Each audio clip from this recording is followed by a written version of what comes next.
Hello, my name is Ben Coleman, and in this video I'm going to be teaching you how to make a pendant out of regular old newspaper using a material I call Makigami. Makigami means roll paper in Japanese, and it's a fairly messy technique, so you're going to want to wear an apron. You can see mine's gotten pretty dirty over the years. And we also wear gloves, and we work in an area that's easy to clean up. And the problem is the solution that we're working with is pretty thin, so as we're brushing it tends to spatter a bit. I also like to wear gloves so that I don't have to spend a lot of time washing my hands. You can recycle your gloves. You just wash them as if you were washing your hands, and you can reuse them after they've dried. I should also point out there's nothing toxic in this solution. You could drink it if it tasted good. I wouldn't drink it. And let's get started. So now I'm going to show you how to roll a Makigami strip, and we begin by putting a layer of Makigami rolling solution, painting a layer of rolling solution into our pan, just like this. We don't want to put a ton of solution in, but we want to make sure that we've got enough to completely saturate our newspaper. And we put our newspaper in and we saturate it. And the next step eluded me for quite some time. I used to try to stick toothpicks under the paper to lift it up. I couldn't figure out how to flip the paper so I could make sure the underside also got a coating of the solution. And it turns out that the ultimate tool for lifting a piece of paper like this is in my hand. And we just use the brush. The bristles of the brush just pick this right up. And I flip it. And now I just make sure that the underside has a good coating. And now I'm going to use my brush, and I'm just going to lift the leading edge and fold it over.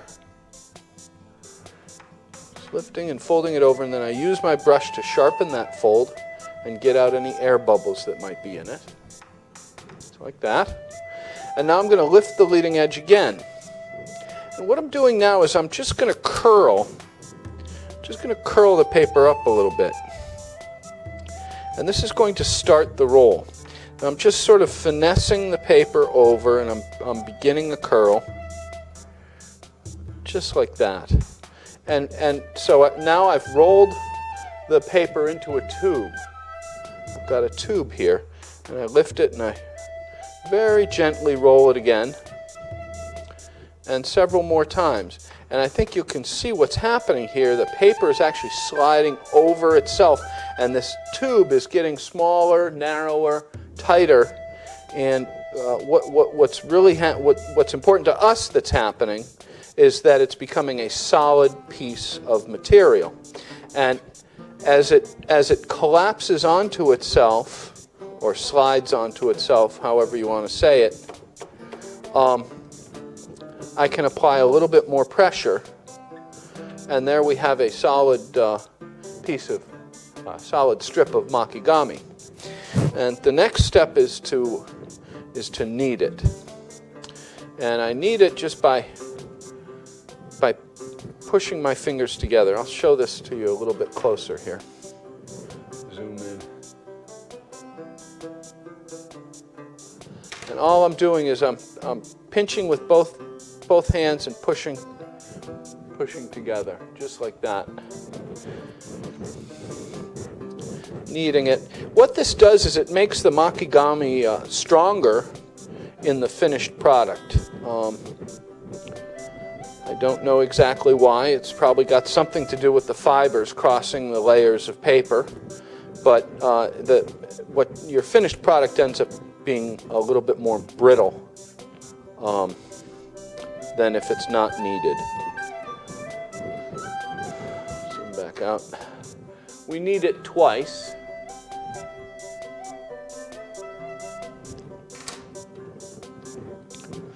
Just like that.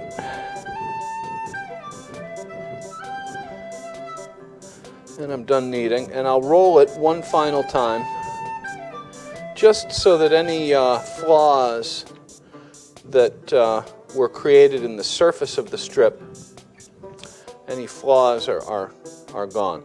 And so that's a successfully rolled strip. I put that on top of my my wet paper towel, and I'm ready to roll the next strip. Things don't go that easily every time you're rolling Makigami strips, especially if you're new to the art form.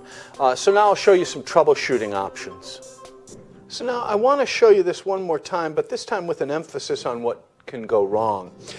And one of the things that can go wrong from the outset is if you don't mix your solution well enough.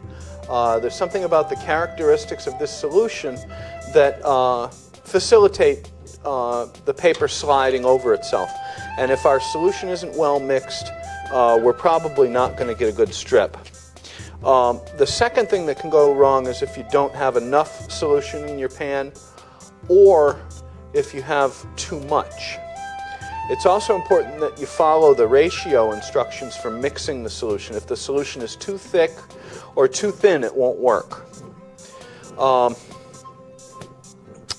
So here we have another piece of newspaper, and I'll lift that leading edge and fold it. And this usually never goes wrong, and starting it up usually never goes wrong once you've practiced it a couple times. But it's the rolling process that tends to cause people trouble. And we're dealing with a material that's actually, it's fairly delicate, and we're wetting it, so we're making it even more delicate. Anyway, we gently begin the rolling process. And one of the things that's easy to get caught up in is there are little flaps that are appearing along the edge. And those tend to drive me crazy, and I want to immediately go after and try and there's a big one, I don't know if you can see it. But I want to chase these little flaps and try and get rid of them. And in fact, those flaps don't matter. We're going to remove any of those that still exist in the final step working on our pendant. So right now I've got a perfectly good, well, it's almost perfectly good. I've got a perfectly good strip here, but now I do. But if I chase these little flaps, if I try and get rid of them, I start rolling harder and harder and harder, and before you know it, a problem develops at the center of my strip, and I start tearing the fibers, and I've actually weakened it to the point where I could still use this. I could still use it, but now I can't after rolling it a few more times. There's tremendous physical stress at the center of this strip because of the taper, because it's thicker at the center and narrower at the edges. So you want to roll it as little as possible. You want it to become a solid shaft of material, but you want to roll it as little as possible so it doesn't fail.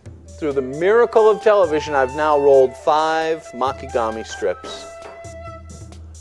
Because these strips are on top of a wet paper towel, I can actually leave them here for hours and come back and braid later on. That's nice when if you're working on a big project. It's helpful to be able to roll all your strips and just leave them for a while. I haven't tried freezing them yet. I suspect that they can be frozen wet. Anyway, the next step is to take all 5 strips and to align the tips so that they're fairly even. And then I'll insert those in a clamp. And then I squeeze my clamp to make sure it's really holding those strips well. And now we braid. This is a 5-strand braid, and if you don't know how to braid, I'm going to show you how to braid right now. Basically, the way braiding works, this is an ancient art form. As soon as we started domesticating animals, we learned how to braid because a braided rope is much stronger than its individual strands. Anyway, we take consider the center. We take the strand that's furthest away from the center and we put it in the middle. So now this strand is in the middle and we move it over to the side. And now the strand that's furthest away is this strand. So we put it in the middle and move it to the other side. And now this strand is furthest away. And I think you're understanding how braiding works right now. And now this strand is furthest away. Now this strand.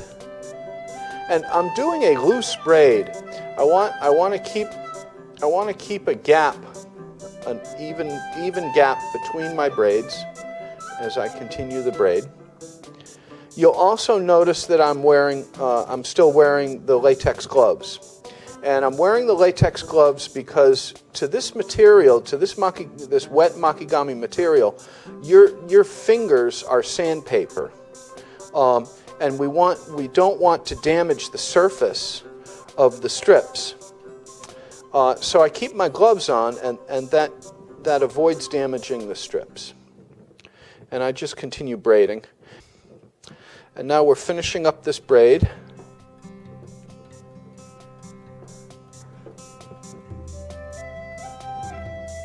Now I'm at the very tips here. That's about as far as I want to go. Now I'm just going to remove it from the clamp and stretch it out. And now it's time for a clothespin. So now I've got my Makigami assembly, and I'm just going to bring the ends together, just like that. And now I'm going to take this clothespin and attach it right where the braids, I'm attaching it right where the braids begin, like this. And then I actually squeeze it to make sure that all the material is inside the clothespin. And then I squeeze the heck out of it.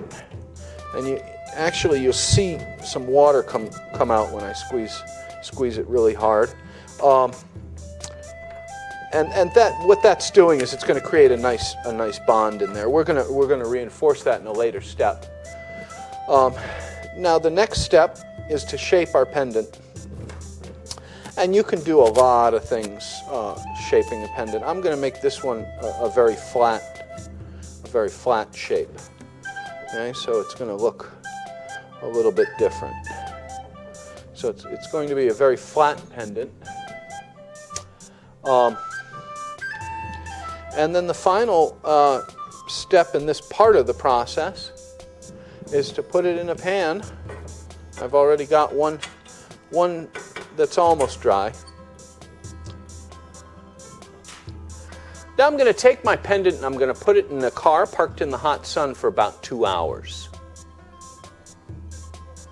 So now my pendant has cured, and I've actually gone ahead and I've trimmed it, drilled a hole for a necklace, and given it its first coat of paint. And I want to show you how to add the second coat of paint. You need to refer to the instructions in the book for trimming and all that other stuff. Anyway, I put a glove on one hand. I'm going to hold the pendant with my left hand, and I'm going to work with the brush with my right. And I am going to paint a dilute layer of brown paint. I use about a 1-to-1 ratio of brown and wood glue. Some wood glue, about 1-to-1, and then I add anywhere from 3 to 5 parts water. It's got to be fairly dilute. I would say that's 4 or 5 parts water right there.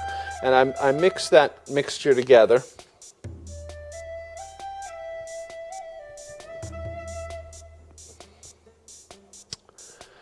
And now I just paint the pendant.